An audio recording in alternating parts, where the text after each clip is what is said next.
Assalamualaikum warahmatullahi wabarakatuh. Perkenalkan, kami peserta Latsar CPNS Kementerian Agama Angkatan 16 Kelompok 2 yang diselenggarakan oleh Balai Diklat Keagamaan Medan tahun 2025. Baik, kami langsung akan mempresentasikan hasil diskusi kami tentang analisis isu kontemporer, mewujudkan bela negara melalui peningkatan integritas ASN dalam etika dan profesionalisme.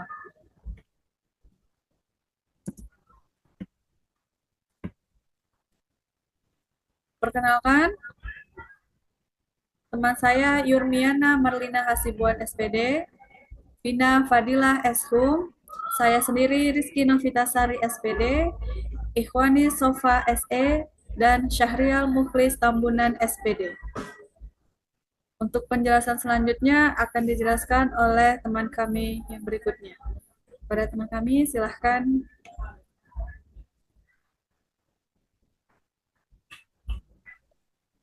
Baik, terkait latar belakang dari masalah tema dari yang kami angkat, di antaranya ASN memegang peranan sentral dalam penyelenggaraan pemerintah dan pelayanan publik.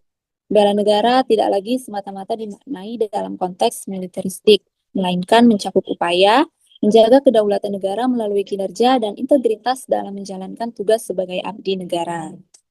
Oke, next. Nah, berikutnya tujuan dari rencana aksi kami diantaranya yang pertama, menumbuhkan pemahaman nilai bela negara melalui kinerja inovatif. Yang kedua, melatih kemampuan analisis dan pemecahan masalah. Yang ketiga, menghasilkan gagasan aksi nyata yang implementatif. Dan yang terakhir, meningkatkan kualitas pelayanan publik Kementerian Agama. Saya kembalikan kepada moderator.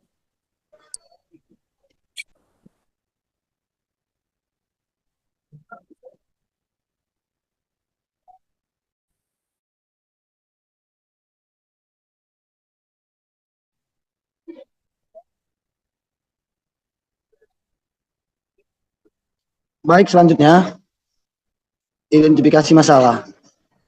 Rendahnya integritas ASN, etika dan profesionalisme.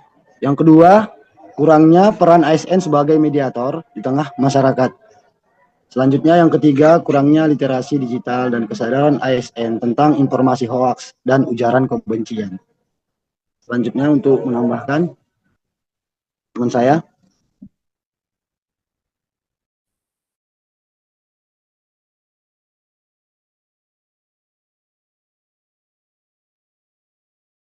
Baik, selanjutnya terkait dengan pemilihan isu prioritas, kami mengangkat 3 isu utama dalam hal ini, yaitu yang pertama, kasus keterlibatan ASN dalam tindakan yang tidak etis atau pelanggaran hukum.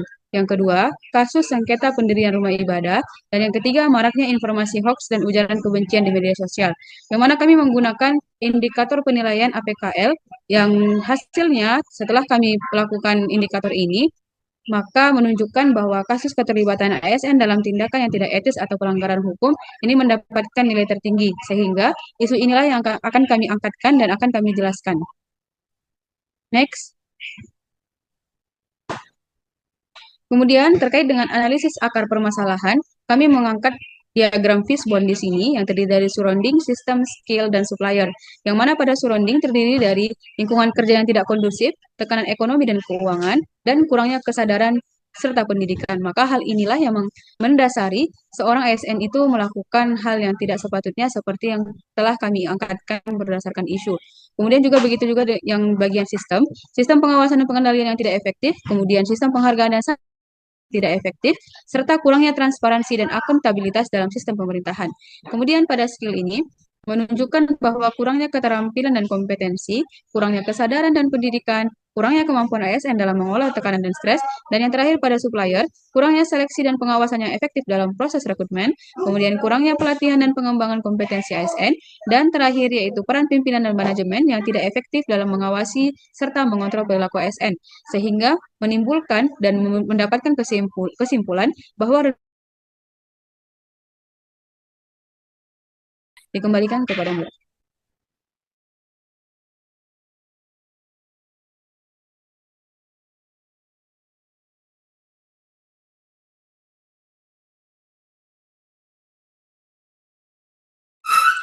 Selanjutnya kepada teman kami, Vina Fadilah.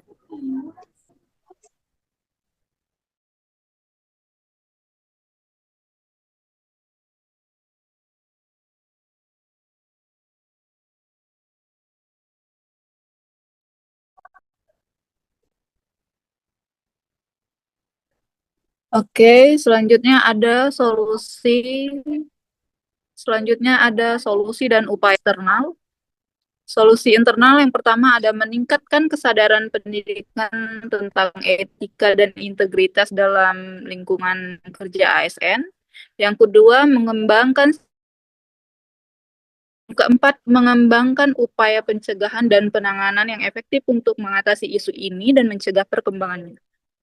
Solusi eksternal yang pertama itu ada meningkatkan transparansi dan akuntabilitas dalam pemerintahan. Yang kedua, meningkatkan peran lembaga anti korupsi dan penegak hukum dalam menangani kasus pelanggaran hukum. Yang keempat, mengembangkan kerjasama dengan masyarakat dan lembaga swadaya masyarakat untuk meningkatkan kesadaran dan partisipasi dalam mencegah pelanggaran hukum. Selanjutnya,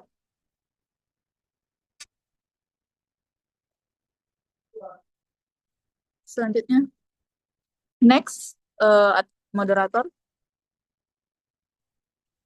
Solusi dan upaya pencegahan. Ada solusi teknologi dan solusi pendidikan dan pelatihan. Solusi teknologi yang pertama ada mengembangkan sistem informasi yang aman dan terjamin untuk mencegah akses tidak sah. Yang kedua ada mengembangkan teknologi untuk mendeteksi dan mencegah judi online dan penipuan. Yang ketiga ada meningkatkan keamanan dan privasi data ASN dan masyarakat. Solusi pendidikan dan pelatihan yang pertama ada meningkatkan pendidikan dan pelatihan tentang etika dan integritas bagi ASN. Yang kedua, mengembangkan program pelatihan untuk meningkatkan kesadaran dan kemampuan ASN dalam mencegah pelanggaran hukum. Yang ketiga, meningkatkan kesadaran masyarakat tentang bahaya pelanggaran hukum dan pentingnya integritas. Oke.